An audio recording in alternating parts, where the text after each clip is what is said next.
Coming up on this special edition of Falmouth in Focus, we take a look back at 2018 by sharing with you some of our favorite stories from the past year.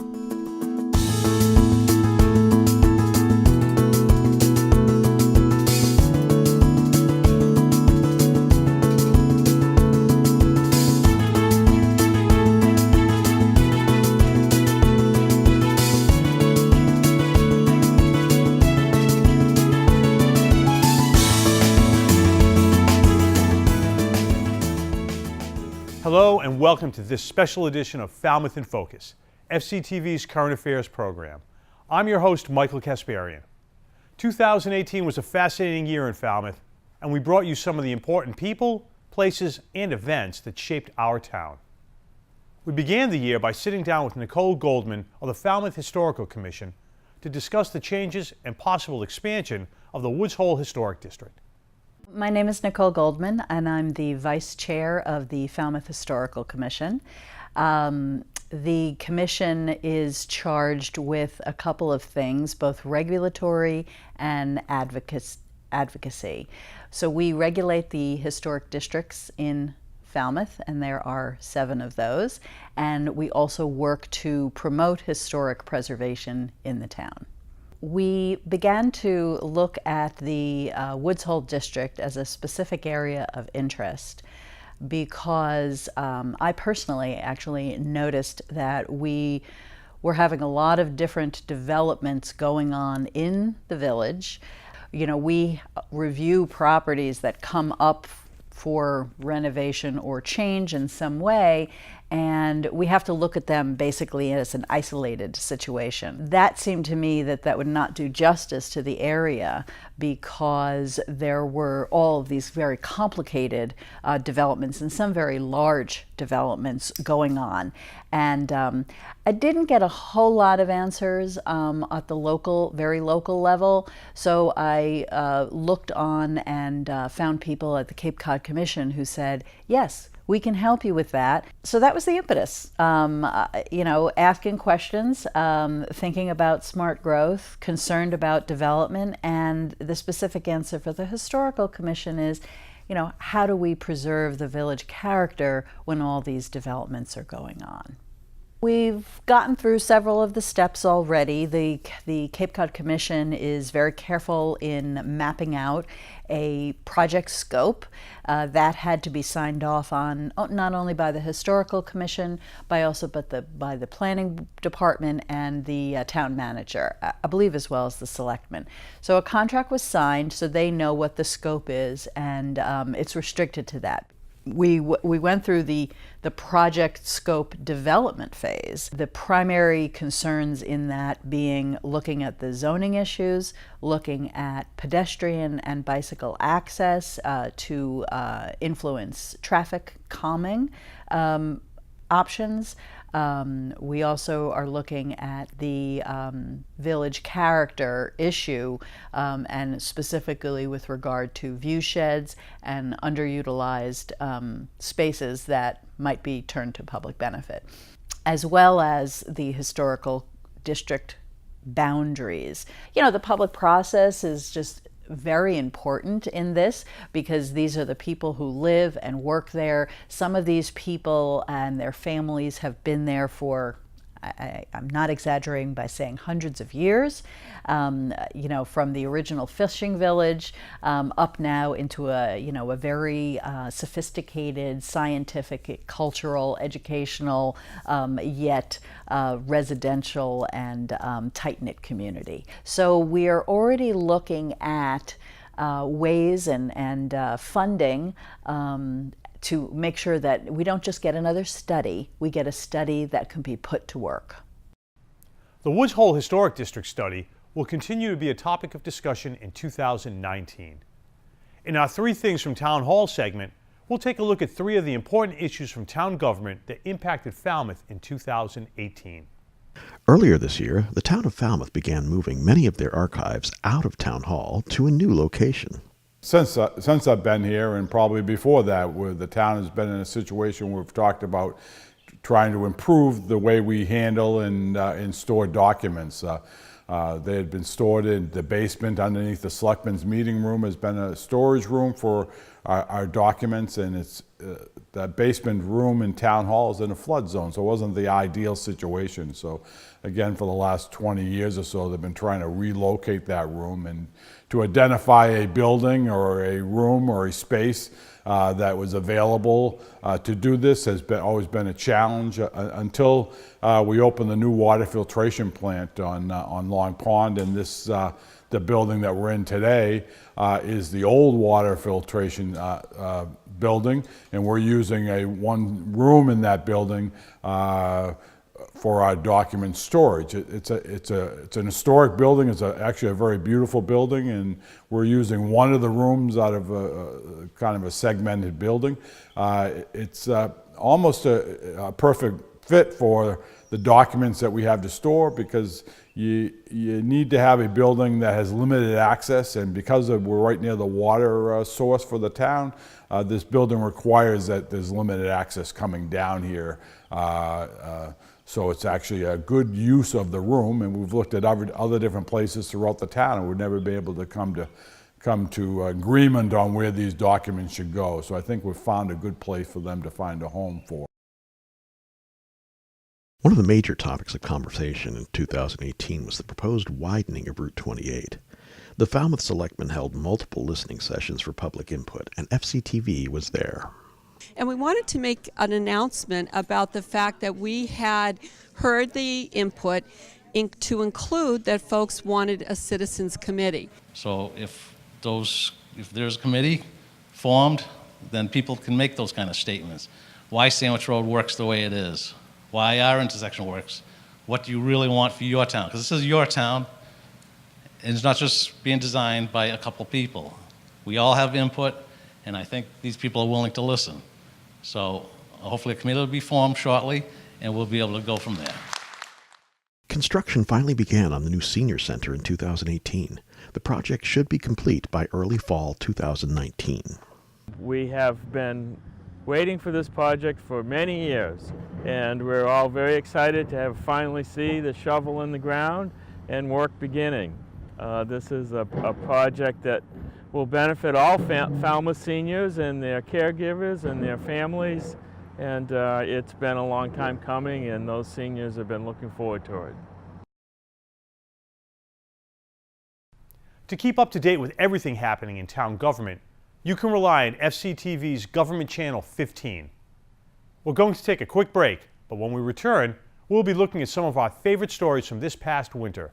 Stay with us.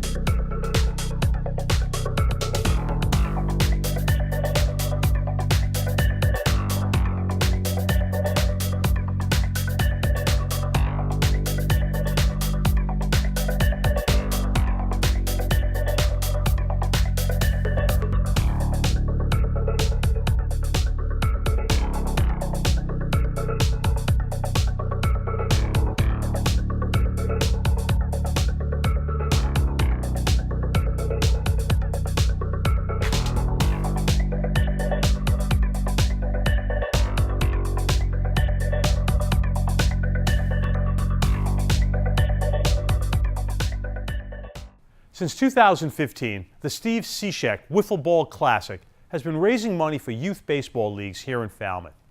In 2018, 24 teams came together in a double elimination tournament put on by the Falmouth-raised Cishek, who now pitches for the Chicago Cubs. We have 23 teams here of 4 to 5 players. The team has a 5th player as a DH, and basically we're raising money for Falmouth Youth Baseball, Falmouth High School Baseball Boosters Club, and we also have additional side items for Post 188 baseball and a home run derby for the 1019 Foundation. Well, originally I was going to do a golf tournament, but you can't really do that in December because obviously it's 8 degrees outside, so it's kind of tough to plan a golf tournament. And then I was like, well, wiffle ball is something we all grew up playing, and I play baseball as a living, so let's just do a wiffle ball tournament, and I'll participate in it, and not make sure I don't blow myself out. And just make it fun for everyone. Enjoy something that we all love and we all grew up playing. So this year the Boosters Club put together a great package. But for me, I just send baseballs over to teams that I play, like the Red Sox. Things like Pedroia signed baseball, Betts signed balls, Bogarts, Chris Sale. And then when I was with Tampa, Longoria signed a replica jersey. I have one of my Speed Pass nicknames jerseys. Speed Pass was my nickname in high school, so it has a little, home feel to it. I just want to give a special thanks to Chris Fitzgerald and Brian Domingos. This all wouldn't be possible without them two organizing it. Fitzy's been a beast organizing this thing, keeping the interest alive, getting sponsorship to raise money. And also my cousin Brian works at Delbrook JKS, was able to, through them, get fencing for this tournament. So instead of the snow fence that was falling over we had last year, we were able to build foul poles and some piping to hold the fence together and have this great windscreen. And so they're our main sponsor this year, and it has been a tremendous help to us. Every kid loves playing baseball growing up, wiffle ball in the backyard. I grew up with Stevie. All the time we were in the backyard hacking away, and thought it was a really good idea.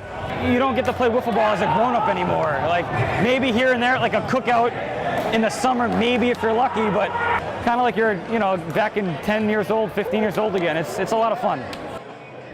I've always been taught to give, and I wanted to make sure that I gave back to the community which I love. And I may not live here anymore, but this is where I tell people I'm from. And coming up through Little League, Babe Ruth, the high school baseball program, and 188 baseball, was huge for my growth as a baseball player, and also, today as a man. It's really important to remain in touch with your community, especially when it's a relatively small town. I think it's really creative what he's done. Other ball players that he lives near in Jupiter, Florida have done it, but one of the things that happens in this country is we lose touch with whose country it really is. And an event like this, what Steve does, is to emphasize, this is everybody's country. It's not just a few rich people, it's everybody's country, and he personifies that. It's a great reminder to people in Falmouth that, hey, Steve is one of us and always will be. The 4th Annual Classic was held on December 29th and benefited Falmouth Youth Baseball, Post 188 American Legion Baseball, Falmouth High School Baseball, and the 1019 Foundation. The Winter Olympics were this past February, and the Cape Cod Curling Club hosted a media day, which brought together several local media outlets to learn more about the sport and try it out for themselves. FCTV was one of the teams on the ice that day, as we see in this next piece. So we invited members of the media to come down to see what the curling buzz is all about, since it's so popular every 4 years with the Olympics, and we got them to get on the ice and try it a little bit, and I think they're all addicted. Well, we want to make sure that everybody who can has the opportunity to understand just how beautiful this sport is. I think it's the best team sport ever. And many of our people do here. We have a very active club, as you know. And so we want to spread the word about this wonderful sport. And one way to do it is to bring all of media here in advance or right during the Olympics, which of course started yesterday. Some people think it's a silly sport and it's not really a sport. I hear that a lot. This is, you're going to be sore tomorrow. It's working muscles you didn't know you had. You think you got the hang of it? Enough to throw it. I almost made the black line. That's points. How about you, Chris? I'm not making any bold claims about what's going to happen on the ice today. So we'll see what happens. It's all about balance. You did pretty good, though, huh? I am going to crack my skull open one of these times. I think what's important is that this sport is a combination of fitness and finesse, and lay on top of that a wonderful social context. Before the game starts, you shake hands with your opponent. Good curling. After the game is over, you shake hands. Good curling. You would never trash talk anybody. And after it's all over, you come into what's called the warm room, the social area, and the winners buy the losers a refreshment. So everything's backwards. When you go on the ice with a skate, the ice melts under the skate, right? That's why you're able to skate. Well, it's the same concept here. You have a 40-pound rock with a very small running surface, so a very small amount of that 40 pounds is hitting the ice, and it's hitting little dimples on the ice. The ice isn't flat. It's sprayed with little bitty droplets. So as that rock goes over those little bitty droplets, it warms up, because that's what water does. It warms up with pressure. So just by passing over that little droplet of ice, it actually warms up. Now, when you sweep in front of it, you're warming those little pebbles in front of the rock. So therefore, you're lowering the frictional rate of the ice, which causes the rock to keep going and going. So by sweeping, you can cause the rock to go farther and curl less than it otherwise would. These people had about 45 minutes or an hour of training. And after that, they had a pretty good idea what they were supposed to do, and then maybe they made it, maybe they didn't.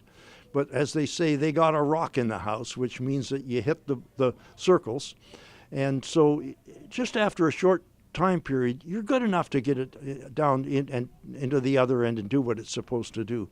The rest of your life will be spent in getting very good at it. Do it. You should definitely give it a try if you're interested in it, because there's so much to it. There's the physical part about the sliding and delivering the stones and the sweeping, and then there's the strategy part in the house and the social part that comes afterwards. And then you know, once you get bitten by the bug, you go away to tournaments on the weekends, and I mean, it's a ton of fun. How did Team FCTV do? Oh, they did amazing. Obviously, they were the best ones out there. Well, I think that everybody who can should do it. George H.W. Bush once said that we should be a kinder, gentler nation. If this was our national sport, we would be that. The Cape Cod Curling Club is celebrating their 50th anniversary in 2019. To learn more about the club, visit their website, capecodcurlingclub.org. As the ice began to thaw, we checked in with Ensign Nathan Mendez of the United States Coast Guard Sector, Southeastern New England, who guided us through demonstrations of what can happen to the body when exposed to cold water temperatures and how to avoid such dangers. Well, the purpose of today's exercise is to demonstrate the effects that cold water can have on the body and how quickly those effects can set in. Today we have a few volunteers dressing out in various ensembles, some with no cold water protection on at all, and they're going to be getting in the water and going to be demonstrating by way of a dexterity test how those effects affect their body and their motor skills. One. Good luck, guys. Oh no, we can edit it out, sorry. Oh! You're okay? Everyone all right? And the water temp was just above 40 degrees and the air temp was 34, so pretty cold out there. The first guy to come out came out at 12 minutes, and we had one come out as late as 25 minutes, so they were in for quite a bit of time. So we had them thread screws through a number of different size holes, from big screws to small screws. Seemingly simple task, but once your hands and the hypothermia sets in, a simple task such as that can become pretty difficult to do. And having those motor skills are pretty important when you're in a life or death situation on the cold water, whether it's keying up a radio, zipping up a life jacket, or just holding on to an object for protection. This is something we want to keep in the forefront of the public's mind as the temperatures start to rise, the days start to get nicer, and people want to get out on their boat or get out in the water in various capacities. We want them to know that just because the air temperature is warm, those water temps stay cold for an awful long time here in New England, and we want them to know that they need to dress for the water temperature and not the air temperature. Back in February, on an unseasonably warm day, Arthur Mascufo left with his newly purchased boat, went out to Nantucket Sound. It started taking on water and capsized. He made the prudent decision not to swim for it as his muscles started tightening up. He stayed on top of the boat as long as he could. He wore his life jacket, and probably the thing that saved his life was he left a float plan with a loved one. So when he became overdue, the Coast Guard knew where to find him. So a few of the things that we want the public to come away from this remembering: have a float plan, give it to a friend or loved one, have a life jacket and be sure to wear it. If you do enter the water by any chance and you're with a group, stay together and always stay with the boat. It's important to remember that prolonged exposure to the chilly ocean waters of Cape Cod can cause hypothermia during most of the year. Goat herd Megan Hannawalt took FCTV and her 4 goats on a journey through the bogs of East Falmouth to clean up the dense brush, as we'll see in this next piece. Hi, I'm Megan Hanwalt, and I have 4 goats. Well, I got 2 of them about 2.5 years ago to help eat brush on Cape Cod, particularly poison ivy, because they love it, and we have a lot of it. A walk from here, we go down, I lure them out with some goat treats, but it does not take long for them to find what they like to eat. And it depends on the time of year. Their favorite is fruit. They love grapes the best, and they love berries. Then they love leaves, green leaves, sometimes dried oak leaves, sometimes pine needles. It depends what is out there versus, what they like. When I started offering the goat walks this year, I had a lot of response to it, and I thought it was going to be a lot more kids, but it's a lot of adults that they're like me. They like the outdoors, they like animals, and so they just get a thrill out of walking with the goats like I do.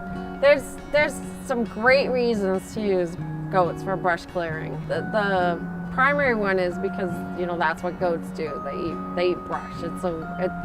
They're removing something that you don't want, and they love it. So it's a win-win. One of the major benefits is you're not putting anything toxic in your yard. You might have animals. I have chickens. I don't want to use anything toxic. Or kids, grandkids, you don't want to expose them to it. So having the goats come and eat is a great solution for that. They also leave some fertilizer for you, so I have the best compost I've ever had since I've had my goats. And they can get to places that you couldn't get to, or another type of landscaper couldn't get to. We cleared some walls of brush, and they're wicked cute. I didn't know what I was in for when I started raising goats. I've learned a lot since I did it. A lot of times people ask me, why do I have goats? And my first answer is usually, I'm a Capricorn, which is the goat, sign of the goat. So I've learned a lot about what it takes to keep a goat healthy, and also, just to enjoy the joy of the goats. When they're walking, they, walk a little funny, and I enjoy learning what they like to eat. I like knowing what they should not eat, what's toxic to them, and they're just super fun. Megan and her goats are a familiar sight in Falmouth, cleaning up brush on their walks around town. Local nonprofit Amazing Grace is a summer camp unlike any other. Located at Camp Burgess, this totally free summer camp is offered to children of incarcerated adults as a means to escape the hardships that their home lives may bring. FCTV spoke with camp director Julie Lytle, who gave us a tour of the grounds and explained why this resource is needed. Hi, I'm Julie Lytle. I'm the program manager and camp director for Amazing Grace of Cape Cod Incorporated. It's a program whose mission is to nurture positive and healthy futures for children and their families affected by incarceration. So we're here at Camp Burgess, which is the place that Amazing Grace starts. We have a program for children that are 7 to 11. We've started in 2014 with our first camp with 13 children. This summer we're hoping to have 30 kids coming to camp. So Amazing Grace uses camp as a portal. It's a one-week camp experience where all of the costs are covered by people's generous gifts of funding as well as in-kind donations. And we're able to provide for the kids a full week from Sunday afternoon through Friday morning of being engaged in outdoor activities, in the farm program, in the waterfront activities, in the high ropes and the low ropes, arts and crafts, and things that they might not otherwise experience. The way our program is offered is that we have volunteers, usually 2 adults per tent, with 6 children, and we work with shifts so that there's 2 adults all of the time to help maintain the safety of the kids and make sure they're building some relationships with people that they know they can trust and that care for them. We have the benefit of working with the South Shore YMCA. They have their staff at Camp Burgess. 2 of their staff work with us throughout the week, and then we have their specialists. So when we need to be climbing on the high ropes, being at the waterfront, going across the pond to do the horses, their staff are helping our children to learn about these new experiences and to acclimate them to the new situations that they're in and to help them to try on something that oftentimes they haven't had the experience of doing before. In addition to the cost of that camp, We provide all sorts of other supports, so we don't assume that they have anything that they need. We want to give them their sleeping bags, their beach towels, their flashlights, anything that you can imagine a camper would need. All of that costs money, and we figure that it's about $1,000 a camper to be able to provide those resources and the camp experience. So we're completely reliant on the generosity of people across the Cape and South Shore to be able to sponsor a child so that their families don't have to worry about the cost of providing this experience to them. Our purpose is to let the kids be kids, to give them a chance to have fun and to let go of the stigmas and the looks of disapproval just because of something they didn't have anything to be a part of. And so they are accepted without regard of race or religion, class or creed. Anyone can come if they have a family member that's been incarcerated. The camp takes place each year in August. For more information, check out their website, amazinggracecapecod.org. We'll be right back with more of our favorite stories from last year. Stay with us.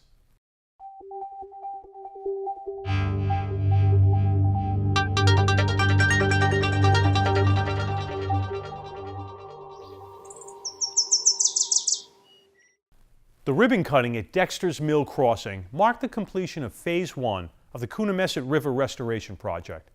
The 305-foot walkway ties into existing roadways on both the east and west sides of the river.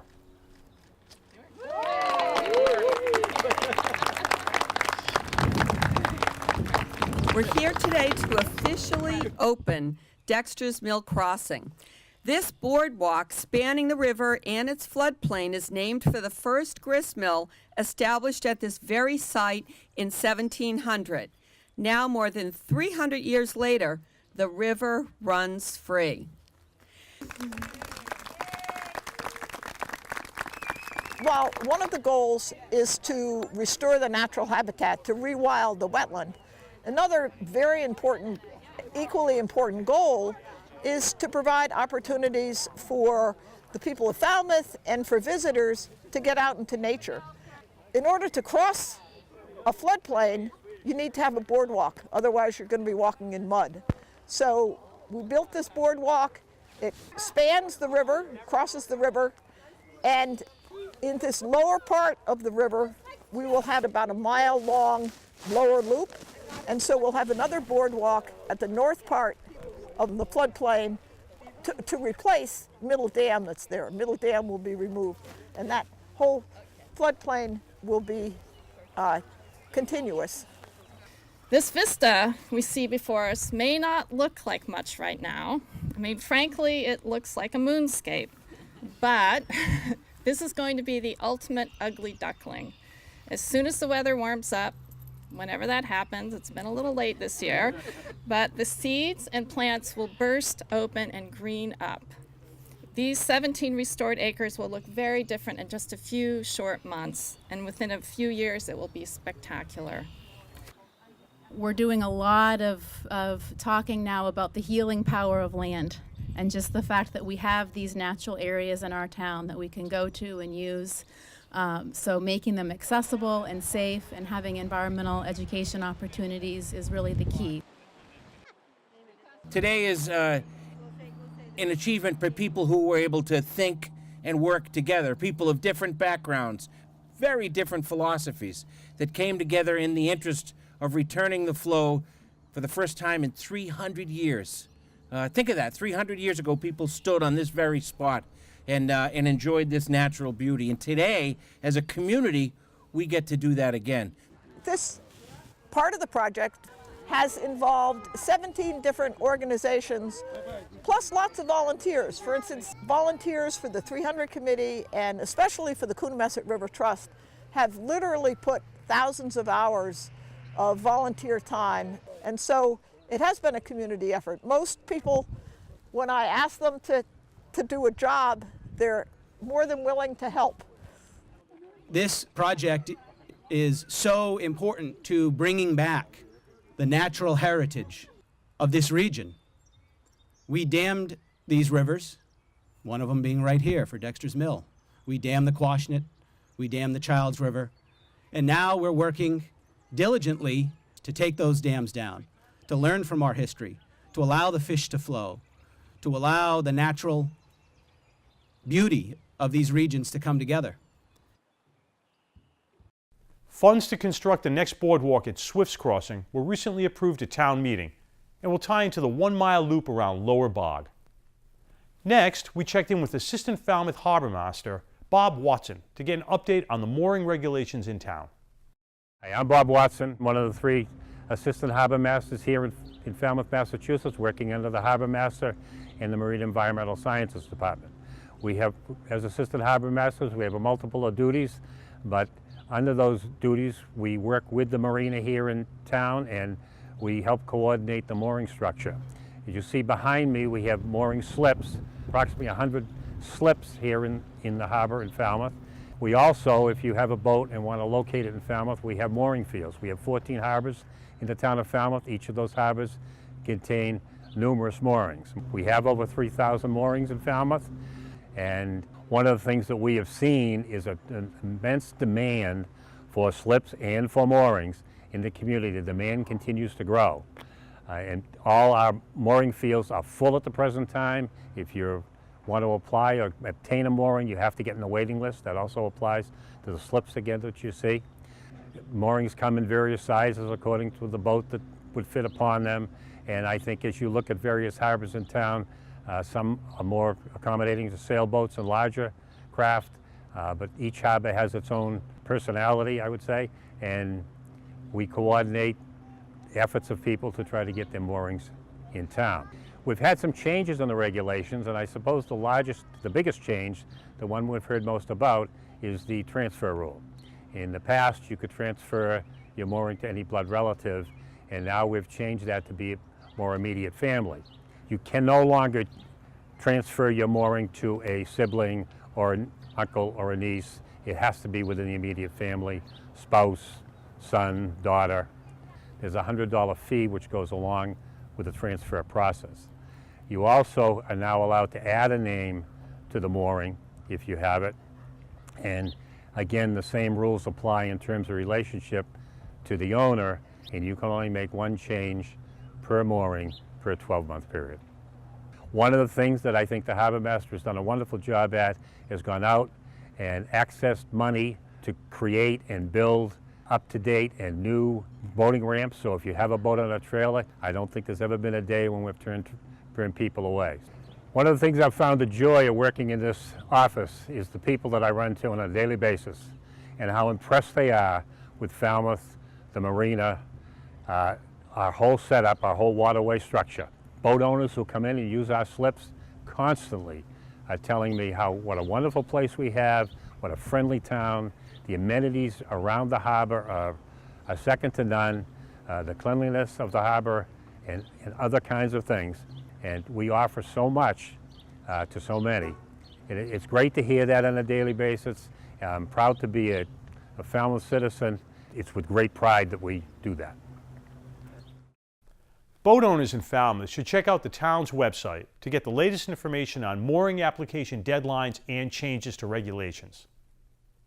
On a Thursday afternoon this summer, we stopped by the Falmouth Farmers Market to check out the fruits, vegetables, breads, and other delicious offerings from farms and vendors in Falmouth and around the Cape. So we started off the 2018 season the last week in May under sunny skies, which was lovely. And it's continued each Thursday so far, and we hope it continues all 20 weeks. We have some great vendors, returning vendors, as well as new vendors. We have local farms such as Pariah Dog Farm and Peachtree Circle Farm. We have some that come from a little bit further in the South Coast area, such as Dartmouth area, that sort of area. But all local southeastern Massachusetts farms and vendors. You can pick up some corn to grow on your deck, have a hot donut, chomp a radish. It's delightful. You see your friends. Get oatmeal cookies. It's intergenerational. If you can go somewhere and buy a local product, besides going to big corporations and buying stuff there, I mean, these guys can tell you everything about your food, where it comes from, how it's grown, or how it's raised and stuff like that, you know, what they use to grow it. It's just so much better for you in general as well. The weather brought me out early, but I love the produce here, and I always come. And today I got beautiful lettuce, asparagus, fresh asparagus, and I had to pick up a donut. It's important to support local agriculture, so we have a rich farming history here in Falmouth, and I feel that it's important to keep that alive and well, and we can do that by supporting our local farmers, by buying their wonderful produce that they grow. It's also important to have access to local food, and so we can eat things that haven't been trucked across the country or flown internationally. That's a very important thing that I feel contributes. And it's an important meeting place, I think, to have a special place. It's a little bit like, you know, bumping into somebody at the coffee shop or something like that, but it's outside and they're right by the gorgeous harbor, and it just provides a special place to sort of meet up and get some groceries and maybe lunch. The Falmouth Farmers Market will return to the harborside at Marine Park in May. The Hydrangea Festival is a beautiful week-long event held across the Cape when its signature flower starts to bloom. This year we visited one of Falmouth's gardens. Everyone knows the Cape for the beautiful beaches and the beautiful towns, but on Cape Cod it's a great environment for gardens, and there are beautiful gardens from one end of the Cape to the other. This is the Chapman Garden on Sadie's Lane in East Falmouth. Today we have an open house. It's the 4th annual open house. It's part of the Cape Cod Hydrangea Festival, and it's to kind of emphasize the gardens on the Cape. So this is kind of a way to highlight the gardens and open them to the public. Our garden is 35 years old. It's a work in progress. It's never done. It's about 50 hours a week, and it's a hobby. I don't golf, I don't boat, I garden. Tucked into the garden there are over 50 hydrangeas. We have a lot of the white paniculatas, the quick fires and the little quick fires, the vanilla strawberries. They're white and they turn pink and they take the cold, so they're very hardy plants. I think my favorite plant in the garden is a DeGroot Spire evergreen. It's a very narrow, tall-growing evergreen. Our garden tends to be a little wild, a little natural, and this evergreen kind of adds a formal touch to the garden, and there are 12 of them throughout the property. Some are 6 inches tall, some are 12 feet tall. My name's Elizabeth Hills-Jest. I'm a master gardener, but nothing like this. It's really spectacular. The Chapmans really know how to layer their plants, and everywhere you go you find these little vignettes. It's so special. I love his espaliered plants, just the way you move through the garden. And also I like how they use containers as well in particular areas. Surprising things, like they have a little hosta river here of Blue Angel hostas. It's just really pretty, everything. I'd really like to make such a beautiful little kitchen garden like they have, using the cuttings from their rhododendrons as a trellis. I have a theory. Some houses have a landscape and some houses have a garden. And a landscape will give you balance and scale, and a garden will give you inspiration and surprise. So I think as you go through today, you'll see that we have a garden. In the summer of 2019, the festival will run from July 12th through the 21st. The Barnstable County Fair has been a Cape Cod tradition since 1844, and we spent time at the fairgrounds this summer to take in the sights and sounds of this lively annual event.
Barnstable County Fair will return on July 22nd with even more rides and games. We have even more great stories from last year right after this, so stay with us.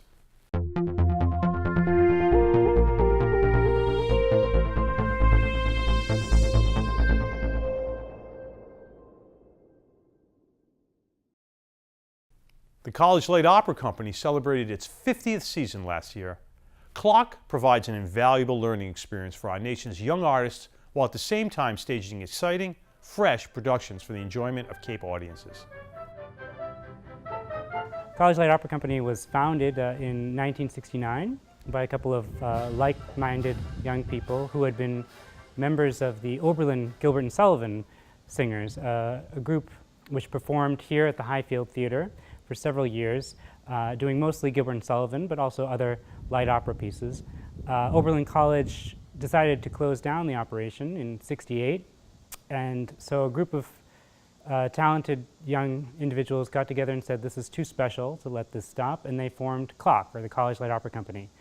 It was formed in 1969 by Bob Haslin, D. Thomas Tull, and Terry Tobias, and we've been here for 50 years and we're going strong. Every year we produce 9 productions in the span of 9 weeks. We have college students from all over the country and Canada and sometimes abroad. And we've had, over the years, about 3,500 students come through the program, many of whom have gone on to very successful careers, either in the performing arts or also in education, as well as in other nonprofits. John Lee Beatty, who's an award-winning scenic designer, was one of our earliest alums, and there's been a lot of others since then who've come through our doors and gone on to do really exciting stuff.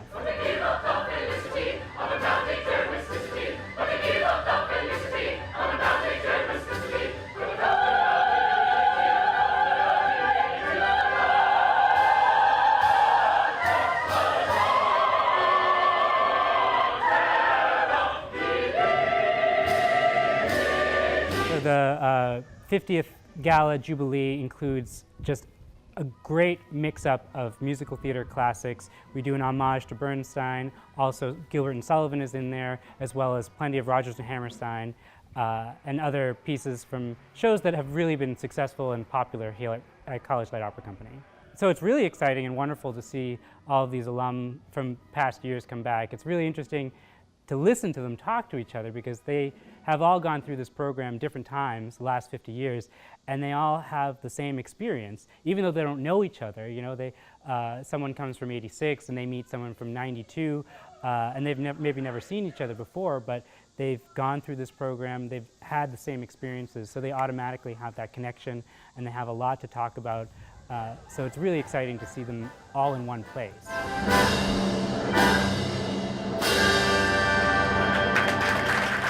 Clock will be back for another season of timeless musical classics this summer. The New Balance Falmouth Road Race is proud to have supported hundreds of Massachusetts-based nonprofits through its Numbers for Nonprofits program. To date, over $10 million has been raised by participating organizations. We're running for NF Northeast today. My youngest son was diagnosed with neurofibromatosis type 1 when he was 6 months, and since then we have decided to get involved in the charity. Neurofibromatosis causes fast-growing tumors on your nerves at any time, anywhere, and our son is very healthy and doing great, which is wonderful, but it seems that to us it's a better use of our energy than to worry about him, but to get involved in the charity and help others. So I'm running for the Buzzards Bay Coalition. It's an environmental nonprofit, and we run for clean water around Buzzards Bay from Falmouth to Little Compton, Rhode Island. We are running for the MGH Lymphedema Research Program, which researches breast cancer-related lymphedema in patients who've been treated for breast cancer. I'm running on behalf of the Genesis Foundation out of Boston. We help raise money for the Feingold Center and the Children's Hospital, who work with kids with intellectual and genetic disorders. I am also running for the Genesis Foundation. Like Alex said, it's a great foundation in Boston that really helps children who usually get, overseen by, larger pharmaceutical companies because they are such a small percentage of the U.S. population. So it's a great cause, and hoping for a great race day. I'm actually running for the Michael Lisnow Respite Center, which is a respite center for children and families with disabilities.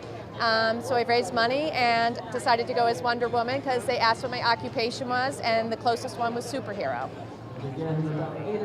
I'm also running for a charity. I'm running for Smile Mass, and it's for a local charity in Sudbury, Massachusetts that provides wheelchairs, beach wheelchairs, and there's a new beach house for loved ones, family members that you want to take to the beach who happen to be wheelchair bound. We're running for Special Olympics to raise money for programs to fund Special Olympics athletes here in Massachusetts. I'm running for Team Big Heart, the Joseph Middlemiss Big Heart Foundation. I'm running for them because their mission is about kindness and paying it forward and doing good for every human out there, regardless of age, color, sexual orientation, anything that has to do with anything. Is just be kind and pay it forward and do good in this world. I'm running this for the second time, and I saw this race is helping us to raise a fund and sending back money for these needy people. So all these people come help us, and we are appreciating their help much, and I'm part of it. What I really like about it is the crowds and the sponsorships and just the causes that really show up to come to Falmouth, make Falmouth such a lively place for the weekend, and it's all for one really great cause. So it's always fun to participate in something like this. I think it's easy to do, and it's great to be here supporting a cause that we both know and love and to be part of our team. So I would encourage anyone who's thinking about it to just go for it. The road race is August 18th this year, and registration will open in May. The 41st running of the Cape Cod Marathon in October saw about 1,300 individual runners and relay teams assembled at the Falmouth Village Green starting line to run the current course for the last time. We met with new race director Jack Afarian and former race director Courtney Bird to talk about the race, past, present, and future. I'm Courtney Bird, and for 30 years I was the director of the Cape Cod Marathon. The race started in '78 out at Otis Air Force Base, 4 loops around abandoned barracks, and for 6 years the race was held there. I believe there were 300 runners in the first race, more or less. Entry fee was $3. $3. In 1984, the race was moved into the town of Falmouth, and we set up the current course, of which this is the final year of it this year. Starts on Main Street, it goes down to the water, goes east up Davisville, around up Thomas Landers Road, down 28A through Sippawisset into Woods Hole, and then back along Surf Drive and back up into town for 26.2. The course was laid out by the president of the club at the time, was Kit Wise, who was an local architect. And even though it was a very scenic course, it was very demanding. Well, the numbers that we had the first year when we moved it in 1984 went from about 180 runners, that was the last year at Otis, to over 750. And then the sport of running in the late 90s, the sport of running began to change, and at the same time, our numbers went up. And so throughout the first 10 years of this century, from 2000 to 2010, 2012, the race regularly sold out, and at 1,200 runners, and we even had a waiting list. The new course, as I say, will be a lot more manageable. It'll be safer. I think it'll be more relay friendly. And so I'm hopeful that, this new course will be a real home run. This is my first year directing the Cape Cod Marathon. This is the first year of directing any race. I have a background in marathoning. I've run 35 marathons. And my corporate background was in IT as a project manager. So I approach this as just another project management task. The Cape Cod Marathon, it enjoys and has enjoyed the support of the town. Not only DPW, but the police have been fantastic. The town administration has been fantastic. The police, every year, they have about 30, 35 police officers on the race course that are keeping it safe for the runners. If you can't enjoy the support of the community, then you shouldn't be putting it on. And because of that, we're fortunate. And I think that's why the race is done as well as it has. So I love marathons. I know what works in a marathon, I know what doesn't work, and I brought that experience to this race. And then with my background as a project manager, the two blend together very well to run this race.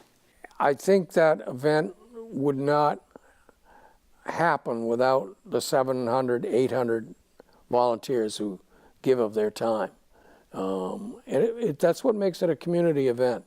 And so I'm very pleased about that. And I thank the town, I thank the volunteers, and I wish Jack Afarian a great deal of success. This year, the marathon officials are planning a completely new course that will take more of a seaside route along the beaches of Vineyard Sound.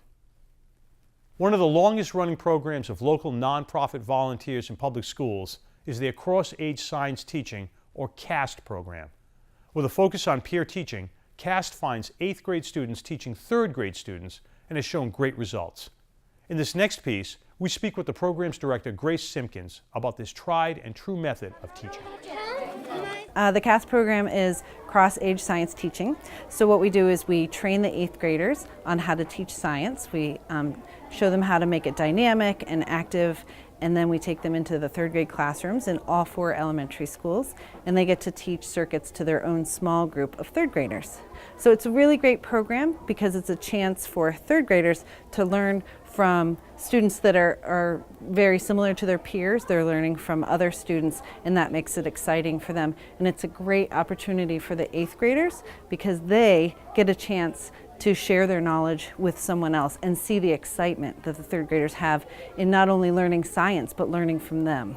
So we find that a lot of our 8th graders will come and say, oh, we had the CAST program when we were in 3rd grade. We loved it so much that when our teacher told us about it in 8th grade, we really wanted to sign up and do it again. I'm wondering how we can use wires and a battery make electricity. If you have one cord and a battery, you can attach one part to the bottom and then the other to the light bulb and tie it around, and then you can put it on the top and then it will light up. Put the light bulb at the top with the black part on the wire and this, and then it makes it light up. I remember doing it when I was in 3rd grade, and I really liked it. And I thought it was cool how you can teach other kids and like kind of help them through like that grade. So I thought, oh, I'd like to help them too. So that's mainly why I kind of volunteered for it. I find the program really rewarding, so I think that this particular program that VIPS does in the schools is really just a great model of how to cross the boundary between the different schools and the different age levels and really get the students interacting with each other. And it's just a great way also to make science really hands-on, because we can bring some materials to the 3rd grade classrooms that might be really hard for the 3rd grade teachers to manage or do with their students, and we're able to bring them in these kits for 3 consecutive weeks and really do hands-on science, which is really what science is all about, getting your hands on the materials and really experimenting with the science. It's pretty amazing to be able to teach other kids what to do, and I feel like I'm proud of me and also proud of them that they were able to solve it. I think it's very important. I love what VIPS does. I think it's so important to volunteer in the schools because this is our future. These are the people that are going to be, checking you out at the library. These are the people that are going to be helping you at the grocery store. These are the people that are going to be teaching your grandchildren, right? So to me, going and volunteering in the schools, you're really investing in your future, and it's also just fun. I could be having the worst day ever, and I go volunteer in the school. My husband can always tell when I come home. He's like, you clearly were teaching or volunteering today because you're in such a good mood. Like, it just seeing them and seeing the wheels turning in their head and just knowing that you're a part of that is just really rewarding. Keep up to date with the VIPS activities at falmouthvips.org. And that about does it for this special edition of Falmouth in Focus. All of us here at FCTV hope that you've enjoyed this year-end special and we look forward to bringing you more hyper-local stories in 2019. We leave you now with some of the beautiful photos sent to us from viewers like you via our two hashtags, MyFalmouth and Falmouth in Focus. Thanks for watching. We'll see you next time.